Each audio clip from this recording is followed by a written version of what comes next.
Committee to preserve the legacy of Chokwe Lumumba. That's right. Okay, this is our event tonight. Better say it.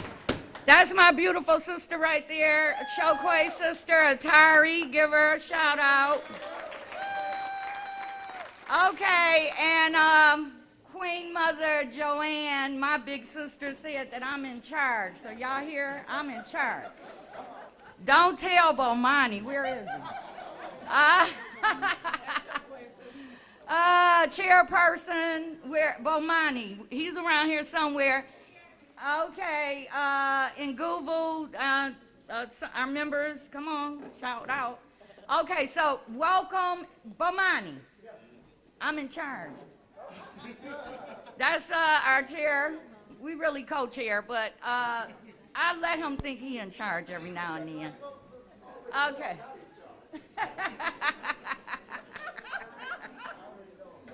Yeah, he's in charge. Okay, so we're going to get started. Just a little couple of housekeeping things. We have food. You know, when we come here, Father Thomas allows us to use his facility. But, yep, give Father Thomas a hand. But he has to pay some bills, right? You know that. So we're taking little donations. We have food. We have Nandi's delicious vegetarian soup, all vegetarian, all vegetables. We also have fried chicken. I don't know if that goes together, but it's back there, and Sandy and Cheryl have been nice enough to help us out. So at some point, you could just nicely get up and go get some food, right? And then, because we're going to go until the, oh, $5. $5. Bring the $5 up there. Okay. Okay. All right. Bring the $5. Okay. And then we have vendors here. They have been nice enough to come here and help support us. So I hope we support them sometime throughout the night, okay? All right, and so we're going to get started now. And thank you all for coming. We really appreciate you. We're going to bring on a brother who is a professor, a teacher, a musician, an entrepreneur, a father, a what? A lender. A lender? Okay. And he's our brother, and he's phenomenal, and he's a historian. We want to bring him on right now, and he's going to start us off with libations. And that's Brother Dr. Kafense Chike. Go man.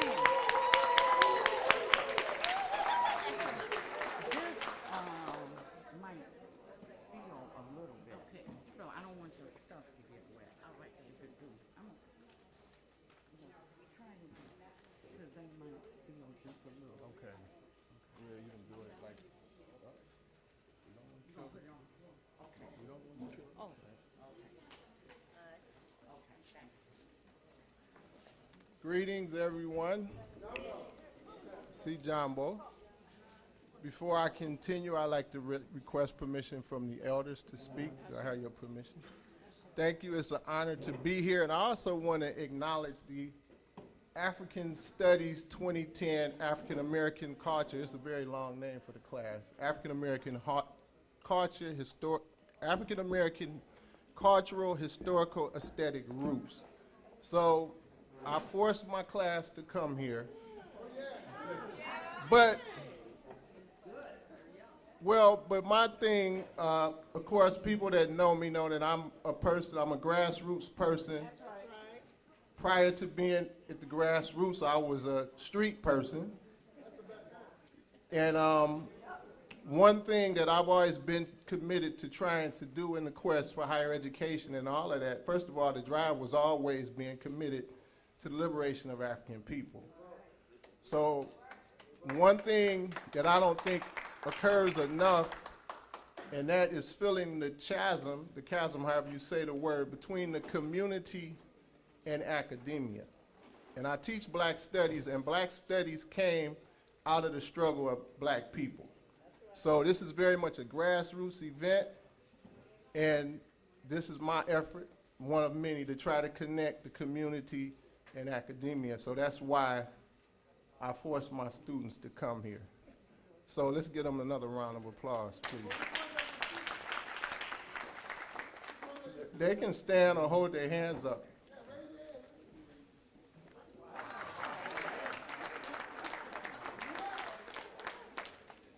And I want to acknowledge a brother it's been an honor to have in the classroom. All of us know, and that's Hester Willer. Sorry for putting you on the spot. Anyhow, I'm going to pour libation, and libation is a part of our African tradition. African people have always known that there is no divide between the material and the spiritual. So we know when our spiritual, the spirit that is housed by our bodies, cease to exist. Actually, it never ceased to exist. It merely drops the body and continues to live on. So in the tradition of our African ancestors, we call on the spirit of our ancestors. We say their names, we honor them, commemorate them, invite them to be a part of what we're doing and to lend sanction, because beyond the physical realm, leading up to Almighty God, they are the next highest authority in that process. So we do this by saying the name of an ancestor, and the collective response will be Nsa. Can you say Nsa? Nsa. And that means to drink. So if I say Harriet Tubman, you'll say Nsa. If I say Marcus Garvey, you'll say Nsa. And I just want to say this. This is very meaningful for me if I didn't say that, but the people here, this is where I came from, so I just have to be here anyhow. I guess I said that, but. So, in keeping with the tradition of our African ancestors, we always acknowledge Almighty God first, who is revealed to all and known by many names, but we don't ask God to drink. So when I say Almighty God, the collective response will be Yo, in affirmation of the greatness of the divine. To Almighty God, we say, Yo. The Akan people believe that Mother Earth, Nana Asasiya, can you say Nana Asasiya? Is the spirit, is the physical partner of Almighty God. As God is the source of everything, all of our physical needs are met by the earth. Medicine, food, clothing, and shelter all come from Mother Earth. To Nana Asasiya, we say Nsa. To the oldest known human ancestor, who just so happened to be a woman, and also just so happened to be an African, who we call Dinknish. To Mother Dinknish, we say Nsa. To the founders and sustainers of the classical East African civilizations, which include Egypt, Kemet, Nubia, Punt, Kish, Kush, Ethiopia. To the founders and sustainers of the oldest and first classical East African human civilizations, we say Nsa. To the founders and sustainers of the classical West African civilizations, which span from 300 AD to 1600 AD, which include Ghana, Mali, and Songhai, we say Nsa. It was the decline of West African civilization in the 16th century, which occurred in response to the rise of Europe from its dark period, which was consistent or paralleled a height of African civilization, which we call the golden era of West Africa. This culminated with began or was highly facilitated by the transatlantic slave trade. This is what led to the dispensation of African people into the Western Hemisphere. The Middle Passage was the segment of this trade where Africans were packed onto ships and dispersed throughout what we now call the African diaspora. The African people we see in various places throughout the African diaspora, including here, but in places like Suriname, Belize, Cuba, Haiti, Brazil, are the descendants, as are we, the descendants of those that survived the Middle Passage. There were literally millions that did not complete the journey. Some of them died in rebellions. Some died due to illness and sickness. Some died simply offered themselves up to the Atlantic Ocean rather than come to a life in degradation, tyranny, and oppression. We always acknowledge those lost during the Middle Passage. For those Africans lost during the Middle Passage, we say Inside. Contrary to popular belief, African people have fought in every phase of this phenomenon. To the great Bookman, we say Inside. Toussaint L'Ouverture, we say Inside. Jacques Dessalines, we say Inside. Sojourner Truth, we say Inside. Marcus Garvey, we say Inside. Amy Jake Garvey, we say Inside. Amy Ashworth Garvey, we say Inside. Noble Drew Ali, we say Inside. Elijah Muhammad, we say Inside. Clara Muhammad, we say Inside. Malcolm X, we say Inside. Betty Shabazz, we say Inside. Dr. Martin Luther King, we say Inside. Coretta Scott King, we say Inside. To the Honorable Coleman Alexander Young, we say Inside. To Jeramogi Abebe Ajiman, we say Inside. To Nana Kwame Atu, we say Inside. To King Sundiata Keita, we say Inside. To Baba Amin Ra, we say Inside. To Queen Mother Aisha Collier, we say Inside. To Mommy Money Humphrey, we say Inside. I've called on the name of ancestors that we share as a global African people, who are our collective African ancestors. I've also called on the name of local ancestors who we share as a local village. But we also all have two sets of family ancestors. So each and every one of us have ancestors, and we also carry the DNA of both our mother and father going all the way back to Mother Dinknish. So at this time, I'd like to ask everyone to say out the name of your personal family ancestors. Just say their names out. Papa Joe, Brenda, Peggy Elizabeth Martin.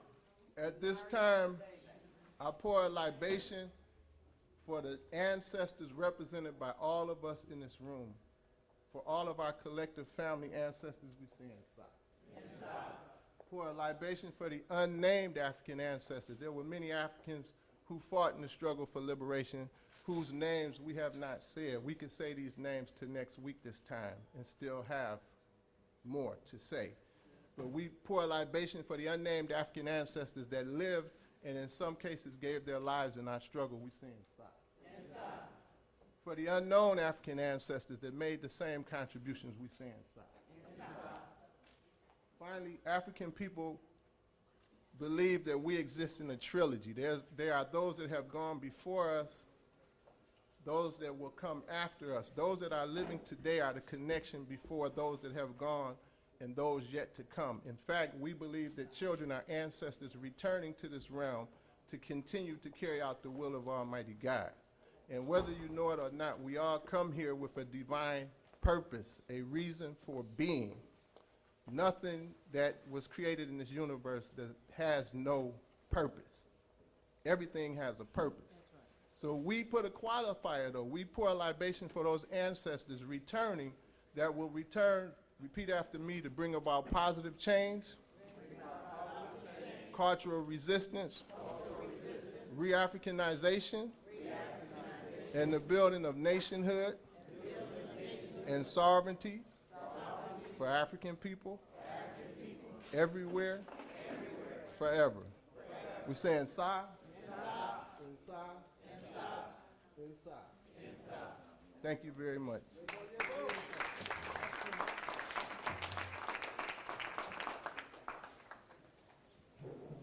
Good evening.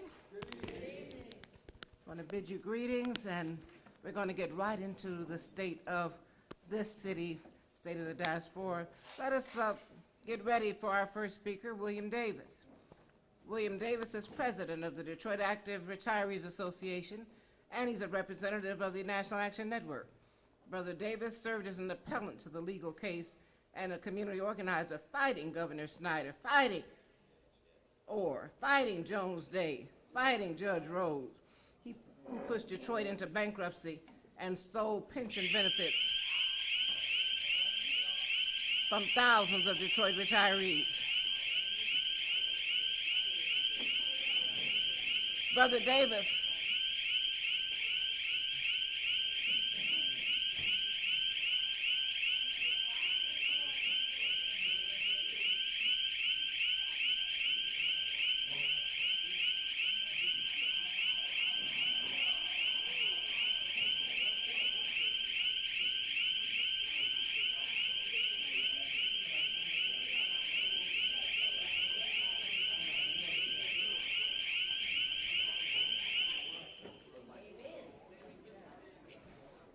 That was just the African Holy Spirit giving us a wake-up call.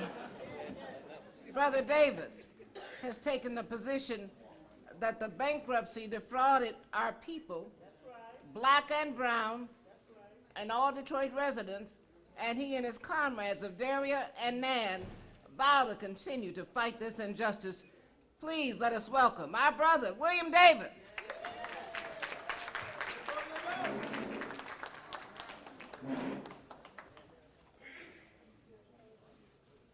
Hello, brothers and sisters, and especially to the younger brothers and sisters. You know, we was robbed. But in and of itself, that's beside the point. What is important is no matter what happens to you, for you not to be complicit and just stand by and let it happen. You know, even if you know you have to fight, you should always fight. You should always fight. You shouldn't let people think that they could take advantage of you. Let them think that you're just going to run away. You know, we, the city of Detroit, our residents, the workers who built the city, who the city owe us a debt, but sometimes some people think they don't have to pay their debts. Sometimes some people think it's all right to push people aside. You know, that's because they're getting mature, you know. But we, all of us together, we got to continue our ongoing struggle because this is our city. You know, we worked for our money. We worked for our legacy. You know, money was stolen from me and many of my comrades that should be going to their families, their kids, their grandkids. You know, our dollars in the city of Detroit are not being turned over properly. You know, especially our dollars in the black community. That's right. You know, our dollars should be staying in our communities more than 6 hours. You know, there are a number of other communities where these dollars stay in it for like 3 weeks. But, you know, if you come into a community and you depopulate it, you know, you rob that community and, you know, like I say, you subject that community to outstanding rules and regulations that you want to put on nobody else. You know, you can't keep doing stuff like that and think you could get away with it. And we all have a duty. You know, we can't all just think it's one thing about the pensioners. It's one thing about people go to NAN. It's one thing about the water. It's one thing about all these other little struggles.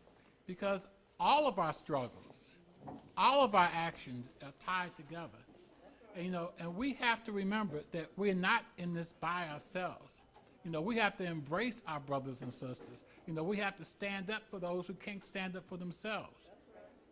We have the opportunity to make this city, this county, and this state better. It'll take a lot for us to make this country better right now. But, you know, I can't emphasize enough to you the importance of voting. You know, not just here in November, but every opportunity you get to vote. You know, not only that, but I can't impress upon you more the fact that it is good for us to invest in us. It's good for us to get an education. It's good for us to have our own businesses, have our own communities, to make sure that our dollars are staying with us. You know, there's nothing wrong with spending dollars and going to other communities. But, you know, charity should begin at home. That's right. You know, we cannot continue to allow other people to think that they could just come and rob us. You know, the city of Detroit bankruptcy did not have to happen. You know, it was a grand theft. You know, don't let anybody tell you that the bankruptcy is over and we got control. We do not. We do not. The city of Detroit bankruptcy will continue for years. As long as there's a pensioner that doesn't have health care, that has their pension cut, their loss of, you know, the cost of living, you know, stolen. Not only that, but as long as we have a financial review commission, and even if it goes dormant the next year or so, it will still be hanging over our heads. You know, just because it goes dormant doesn't mean it's over. You know, just because Mike Duggan, who some of y'all might support, I do not. But because some of y'all might support him and think, well, he says things are better. It's better for who? Look around. Who is it better for? I know it's not better for me. It's not better for most of the people I represent. It's not better, you know, like frequently I ask you, when you get ready to vote, Are you better off today than you was 4 years ago? Well, if I wasn't in the church, I could say exactly what I feel about that. But brothers and sisters, the struggle continues. We are all part of it. We are all one family. And, it's not just because we're black or we're brown or we're red or yellow. In the final analysis, it's truly just one family. But we let other people divide us, and other people use that as a way to, put us in different classes. If we all work together, we could improve things for all of us. Because we are one family, if you believe in God. Hopefully most of y'all do. I do. That's right. But, we have to continue our struggle. And it doesn't matter if the struggle is hard. It doesn't matter if it's, if we're going to fall down. What matters, even if you fall down, is for you to get up. And for you to reach back and make sure you help someone else get up. Because it's our city, it's our county, it's our state, and it's our country. They say, well, can you be a patriot? I think a lot of our people died, spilled blood for this country. A lot of our people are making up a good bulk of the military. So don't push us too much. We'll show you how patriotic we can be. So I want you to support each other. I want you to help each other. And I want you to remember, we all have to help each other. We all need to be voting. We all need to be making sure our dollars are turning over. So as I say at my NAN meeting, no justice, no peace. Power to the people.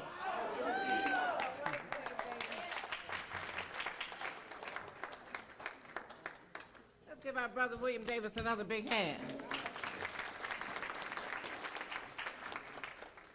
It is a pleasure to bring to you a sister who is filled with activism. Her name is Maureen Taylor, Michigan Welfare Rights Organization.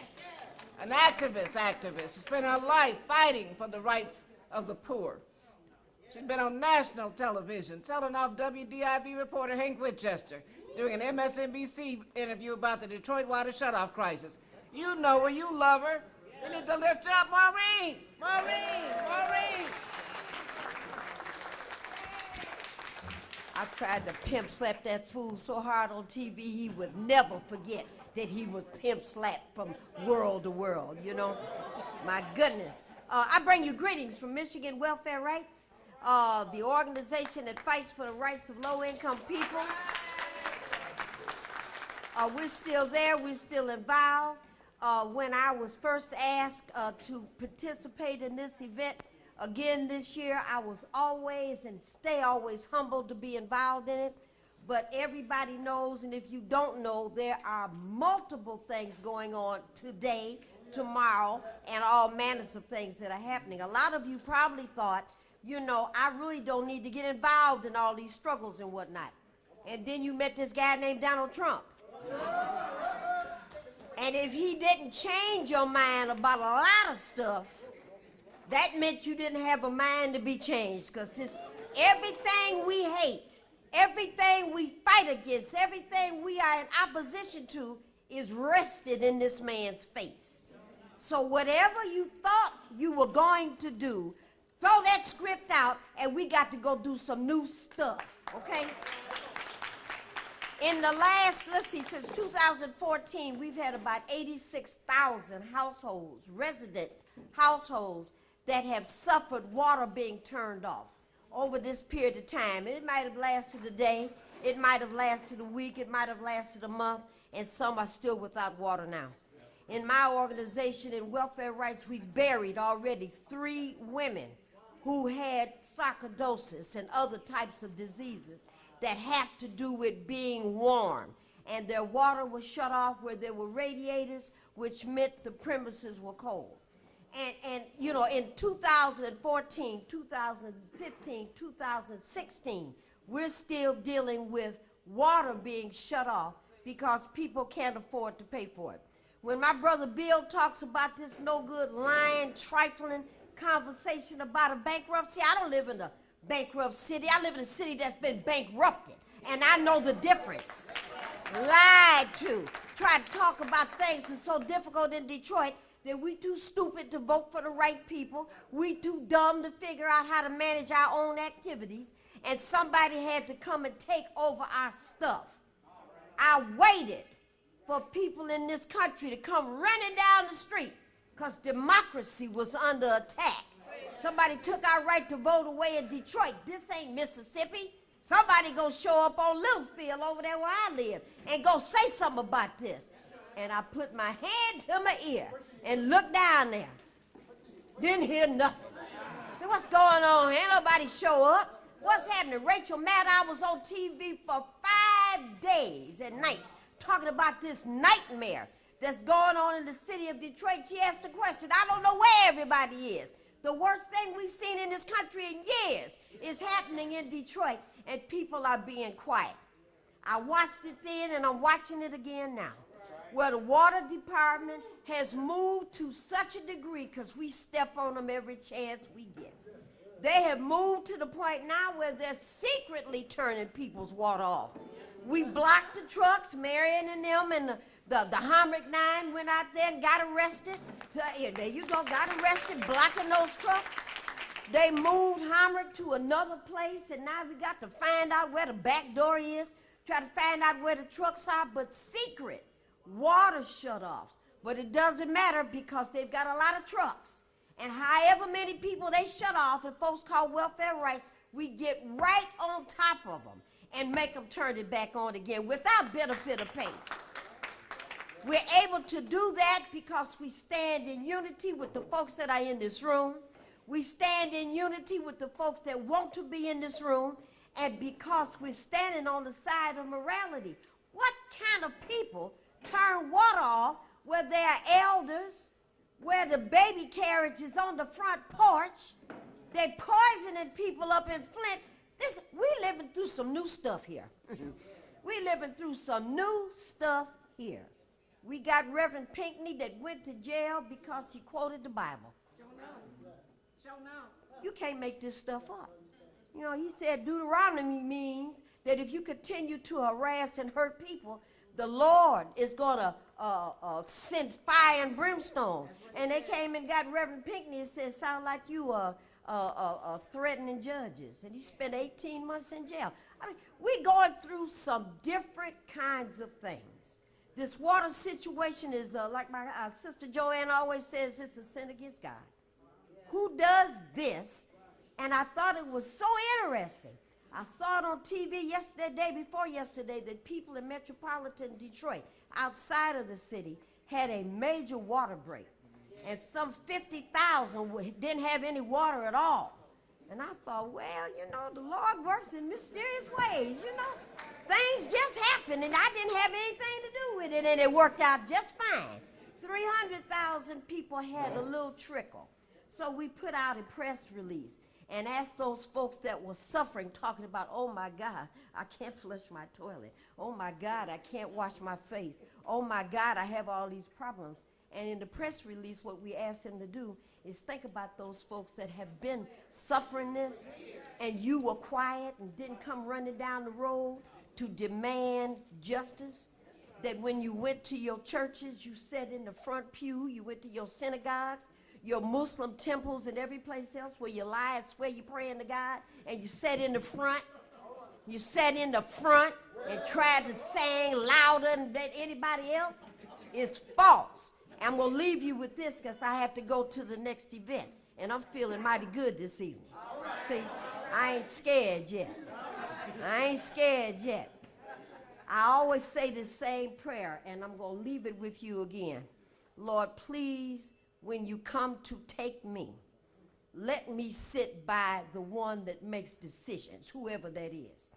Because I need to be able to say, look, this woman here, she wasn't nothing but a dog. Don't put her up here. And this guy right here, he wasn't crap either. And them two over there, let me tell you what they did. So I can tell on them.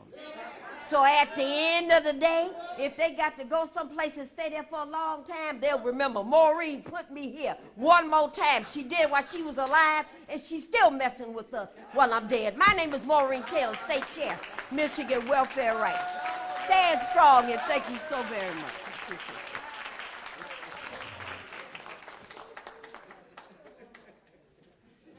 You have to fasten your seatbelts when Maureen Taylor is speaking. I declare you do. And here's another one, Queen Mother Helen Moore, Queen Mother of Education. Queen Mother Helen Moore is an attorney. She's a social worker. She's an organizer. She's a member of the Council of Elders, as is Sister Neb. I saw Sister Neb here. I said, here she is. And as is Elder Balagoon. Any other members of the Council of Elders here? We want to bring forth our Queen Mother. There's nobody who's been standing up for education like Helen. But no, keep the vote, no takeover. Black Parents for Quality Education. She's the one who closed down the EAA and stopped divorce from closing down DPS. Come on, Helen Moore, Queen Mother. Hey, don't take over. All right. Thank you, my sister. And all of you that are here, it's a pleasure to be here. This is my 5th meeting today, and I ain't finished yet. But as long as the Lord keeps me here at 81 years old, I'm going to keep on keeping on. Now, let me just say this to you all. In this room are some marvelous people. I'm just looking around. Some of us have been together for so many years, half a century. Look, I'm looking around, Greg and Joanne. Paul, where are you? Paul Taylor, Shoshana, Neb. I could just call Baba. Victor Gibson, what do you do? Leave? No, right here. Okay, you over there? Okay, Aaliyah, and just I can't call all your names, but I just want to say thank you for all that you've done, because nobody knows but us what you have done. In fact, I got so tickled today when the top news in the city of Detroit was Detroit Public Schools get 5,000 children enrollment increase. Not a word about keep the vote, no takeover. That led the whole thing and made sure that we closed down the EAA, which was a school system set up by the governor. We closed it down. Nothing on the news about the emergency manager when we were piecing together $5 running back and forth to Lansing to get them to see that they were really hurting our children in Detroit. They said nothing about the times we traveled to Washington, D.C. and were closed out because they paid people to stand in line to make sure we didn't protest against Betsy DeVos. We have a history to tell, and nobody can tell it better than the people who lived it. So it doesn't matter if they don't give us the credit, which we all know we deserve. We'll get that one day. Marguerite, we'll get it one day, okay? It doesn't matter, but I want you all to know that while people were talking about we weren't doing anything, we were getting thrown out of meetings, discriminated against, and we continue to fight for our children, and we killed the beast. But the beast has come around again. You know, that beast is something else. Remember we started off with John England? He's working with Betsy DeVos to try to kill us again, y'all. Every time we won, and you all thought we were losing, we won. We fought years and years to get rid of the EAA. We fought to get rid of all the emergency managers. We did it. But guess what? They didn't like what we did because we proved. Let me tell you how we killed the beast. We had all kind of researchers in our group. Keep the Vote, No Takeover meets once a month. Joanne takes my place when I'm not there, and Paul comes in when I'm not able to be there. We meet once a month, and we tell the whole story, what happened the month before. That's right. We get the word out because the media has decided they will kill us all when they kill the news. So all the time we were fighting, they covered it up, and they didn't tell you the truth. That's right. And you fell for it. They said, get rid of the school board. That's right. We were fighting with the school, fighting with them together, not against them. These were the people that were helping us, that were going to Lansing, that were fighting. And when they told you, school board ain't no good, get rid of them. You went out and voted against your own people and the folks that were really fighting to help our children. If we don't wake up, we're going to be destroyed, not one at a time, but like this whole group sitting here, because once you kill the children and you give them no education, you kill the whole race and everything that's going on and what we work for. The struggle does continue, but it has to have somebody like the children in our group that you see here today. They're part of Keep the Vote, No Takeover, and they're being trained very well. You got to keep the battle going. You got to make sure that our young people are there to continue the struggle. And that's what's being left out. So I'm going to go all the way back. Joanne can tell it better than I can. Shoshana, all y'all can tell the story. I'm going to do it real fast. Started off 1994. Crazy thing happened. They decided they were going to let us have a millage, and we were going to raise $1.5 billion. Yay, yay, yay. Helen Moore voted against it because Helen Moore was in the back room, and she heard all these rich folks talking about, boy, we're going to get this money, and we're going to do this, we're going to fool all these folks. I go to Lansing, and they up there talking about us in Detroit. Dummies, Barton Mallow, the English people that gave him all that money were up there and said, we'll never let those black people have that kind of money. We down here voting for the contractors, which was 3 black contractors, predominantly black contractors, and they never stopped until they got all of our money. Barton Mallow came in, took our money, and got paid $1 million a month. Got rid of all our contractors. And everybody just sat around like, what's going on? We kept fighting and we kept fighting. That was in 1994. Appointed board was set up by the governor. They came in, they took over, they got rid of the elected board. Then later on, we organized Keep the Vote, No Takeover. 800 people went to Cincinnati to fight them. We had so many people down there. We had a good time, didn't we? Lunch and all. We went to Cincinnati Appeals Court because they, again, was trying to take over the system. This time, Proposal 4, in order to take away the elected board. That's what they wanted to do. So we fought them all the way to the Supreme Court. Y'all didn't even know that. And guess what happened? We come back here, and the Supreme Court said, well, they didn't take your rights away from you altogether. You got Proposal 4, which was done by the mayor, and you can have your rights back if the people in the state of Michigan vote to get elected boards and get Detroit's board back. Well, they voted. We came back and we worked our behinds off. We got 67% of the state voting with us. We won. 3 months later, they changed the law and still got to get rid of the elected board. They put something on us that was really no rights on the elected board, but you can have an elected board, but they don't have no rights. We fought all this time to get to the point where we got rid of them. Now we got an elected board, but they don't have the rights they should have, like all the suburban school systems and all the other school systems that are not predominantly black and brown school districts. So are we free yet? No, because guess what? They have a plan for us. All that winning you heard about and all that they're talking about on TV and radio today, well, guess who came back in the picture? John England. Working with Betsy DeVos, the billionaire that is over the whole United States Education Department. What are they doing? I'm just going to give you an example. Lawsuits galore.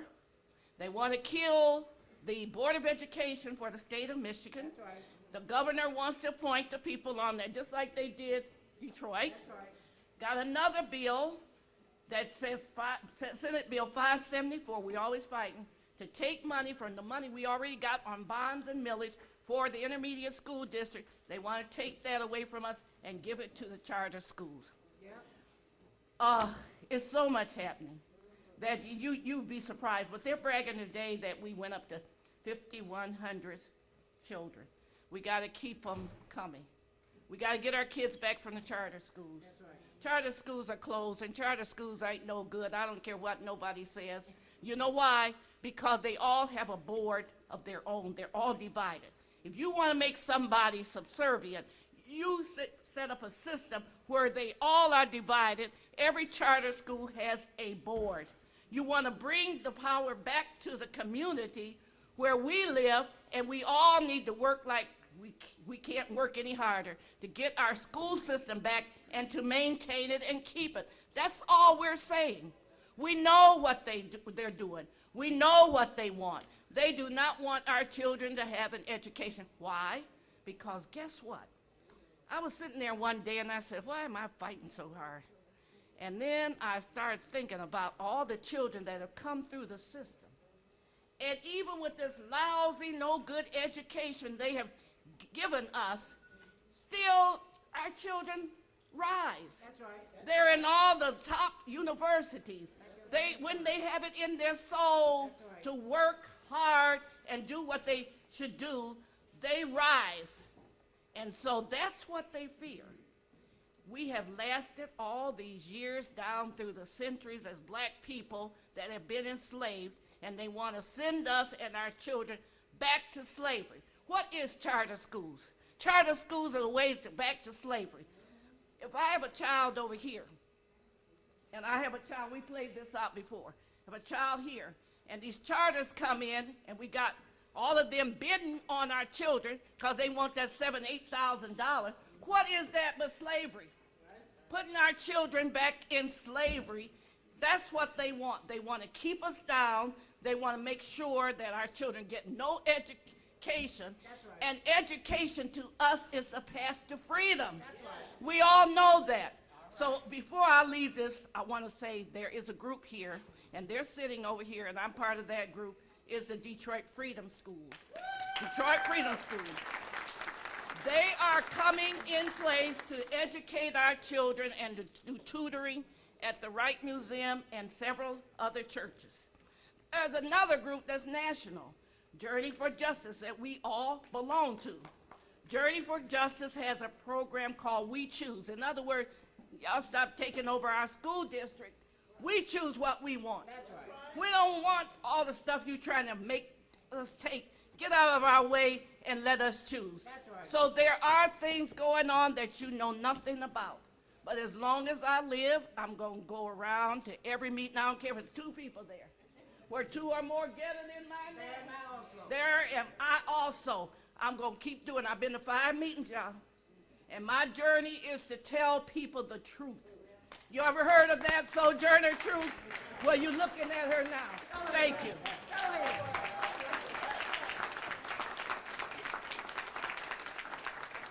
That's our Queen Mother of Education, Helen Sojourner Truth. Lord. My. Give her Helen Moore another big hand.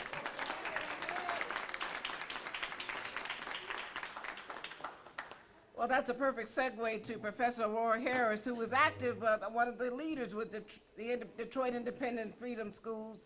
She is a poet, educator, advocate for students with special needs. She is a spoken word recording artist. She teaches literature and African American studies at the University of Michigan Dearborn. She's one of the co-founders of We the People. She was on Wake Up Detroit this morning. Here's Dr. Aurora Harris.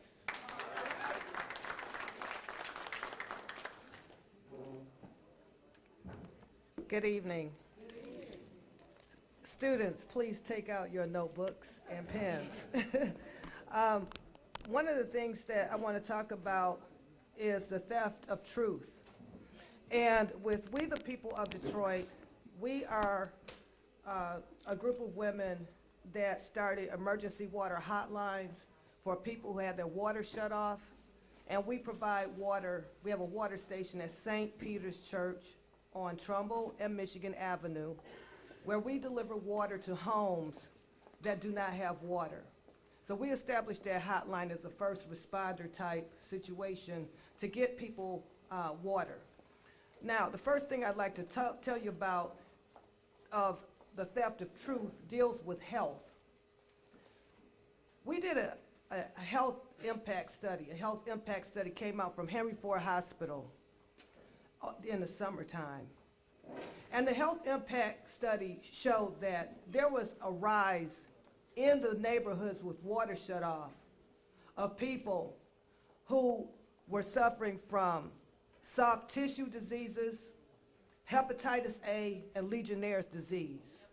This report has basically been covered up, okay? One of the things that we do is that we go out, and because we love our beloved community and we believe in our people, we have to do what we need to do to take things in our own hands, and we did our own water study. You can go to our website, wethepeopleofdetroit.com. Our water hotline for anyone who needs emergency water is 844-429-2837. And so what has happened is that they covered it up. They tried to cover it up. And what has happened is that this rise in Legionnaire's disease, hepatitis A, soft tissue diseases, and things like this, people with diabetes who are suffering from dehydration are having problems because they can't get water. It's not just only affecting elders, it's affecting children, it's affecting students with special needs, our disabled children population, everyone who cannot afford water. It's happening in Wayne County, Oakland County, and Macomb County. Now, we are currently testing water. We went out and purchased our own water testing kits. This is another We the People community-driven project. We are currently testing the homes in the water in the homes in Detroit. We currently have 10 slots open for homes. We do not test the water in apartment buildings because they have a different water system. But we need to get the water right there at the tap in the home. We test for 16 different contaminants. If you or someone you know would like to have their water tested, they need to call us at 844 on our hotline, 844-429-2837. We have until the beginning of November to get this testing done.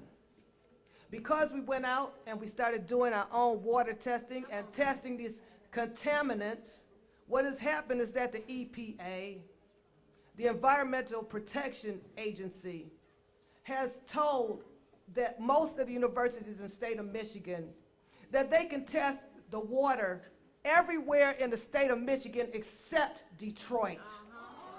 Yes. So, you know, like my co-founder and president, Monica Lewis, says, you know, you can't spit on us and call it rain, okay? There's something wrong with the water here. They don't want us testing. So one of the things that we're trying to do is get our own testing done. It's a community-driven effort. Even if, you know, they may change the law tomorrow and say that there will be no community-driven efforts testing the water, but we paid for our own kits, hundreds of thousands of dollars to get these kits. As a small population of people that we've tested over the summer. And like I said, we only have 10 slots open to get this rest of these tests done.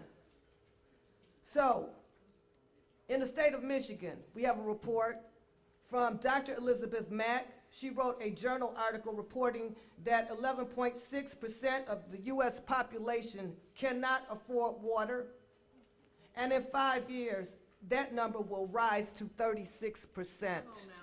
Okay? We have people here currently, according to law professor Peter Hammer from Wayne State University Law School, his report said that in Detroit, 10 to 20% of income is spent on water, and we have some of the highest water rates in the state and in the country. And if you don't believe us, you can go to our website, wethepeople.com. We did our own mapping of the water crisis in Detroit to stop the lies of people saying that this was not race-based, which it was. They cut off primarily African-American people and neighborhoods in Detroit of the water. And as far as I'm concerned, when you cut off the water, that is declaring war on people. And we have been experiencing a domino effect of everything from water shut off, school closures, pensions being taken, all kinds, electric. In my neighborhood, I didn't have electricity on my street for almost 10 years. plunged into darkness, whole neighborhoods opening up to crime in the dark. They just started putting the lights on when they started gentrifying and building the new Detroit, the two Detroits that are now existing, one for the poor people that are suffering and one for the new gentrifiers that are coming in. Okay, so don't be fooled. So Dr. Hammer's other report says 60% of the households in Detroit are headed by women. So that number has gone up. And then we have 70% of the jobs in Detroit are not held by Detroiters. They're held by people that do not live in the city of Detroit. Let's get that number straight too. So that lies that they telling us that, well, yeah, we're hiring Detroiters. No, 70% of the people that are working in Detroit proper are not from the city. They don't even live in this city. And if you want to see this article, there was an article in the Detroit Free Press called I Dream Detroit that came out a couple of weeks ago. You can pull that up on the internet. So, I just want to tell you, water is a human right. Can we all say that? Water is a human right. We brought in the United Nations a couple of years ago to declare Detroit a human rights violation. And when the rapporteurs from the UN came in here and they said, we interview people.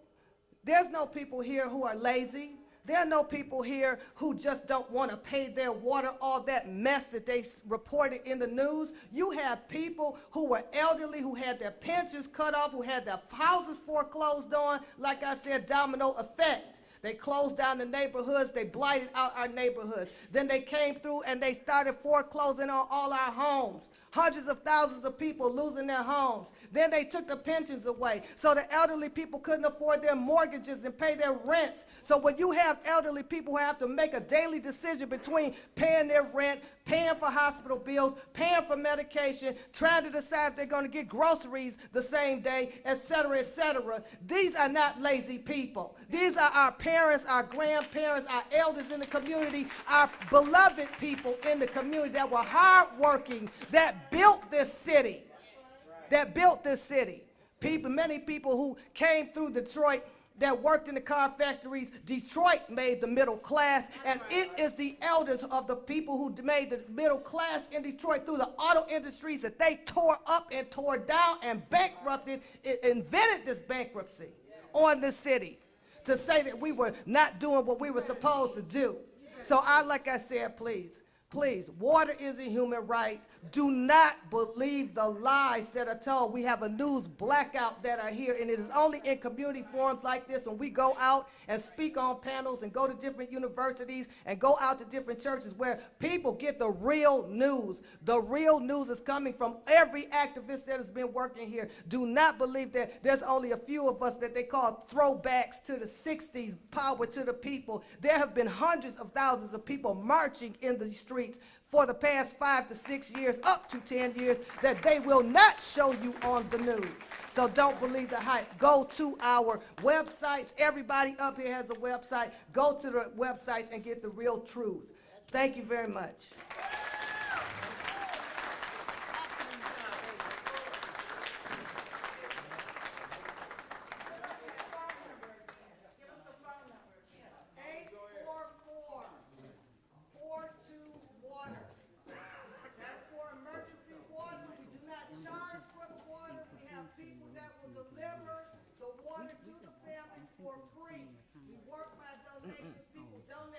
And we just go out, we volunteer, and we take the water to the schools, we take the water to local schools, we take the water to many people over the past 5 or 6 years that don't have water. And again, our website is wethepeopleofdetroit.com. You can go there to see all of our data that we the people of Detroit put out on the water crisis, all of our maps, and everything that will show you that most of the statistics on the water and who's paying for how much people are paying for water, it has been exposed. Thank you. All right. Thank you, Dr. Aurora Harris. Michael Imhotep is our next speaker. He's the founder of the African History Network, hosted radio talk shows locally and nationally. He's a researcher, a lecturer. He's a writer. Michael has over 35 of his lectures on DVDs dealing with African and African American history, economic empowerment, entrepreneurship, and other issues pertaining to the African American community. Please welcome my brother, Michael M. Otep.